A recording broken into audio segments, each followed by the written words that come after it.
Numbers, numbers, numbers, numbers, numbers. You've got reports, there's data there, but how do you decode the analytics and what to do with the information? Maybe it's time for a change.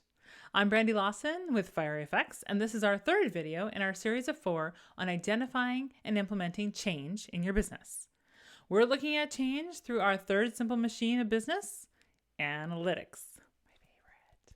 You already know that analytics and data exists so that we can make intelligent business decisions. A few ways we've been using data recently is deciding when to make updates that might interrupt the website. So sometimes there's changes that need to be made. Well, we would make those updates when the least amount of people are using it. But what if we don't have any analytics to know when that is? That happened. Also, when selling products or services, we want to see who's coming to the site, where they're coming from, and what they're doing, and if they're doing the things that we want them to do. But it's not always obvious what those numbers are and where those numbers are located. So, setting specific goals for your website can help you sift through that mountain of data and find just the information that matters to you. Noting these goals will probably change over time. But knowing the job of your website, and if you doesn't have one, please go back to video 1 and reference our previous series.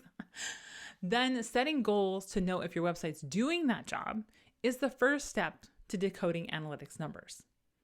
Once you've got this, then it's easier to translate that into actions and goals for the website to see if those things are happening. Usual suspects for the right numbers to look at are overall user counts, top landing pages, conversion pages, and conversion actions. But the specifics on each of one of those depends on your particular website and business. But when you understand what your website is supposed to be doing and have defined it, it becomes much easier to locate useful data in the mountain of numbers and information available to you.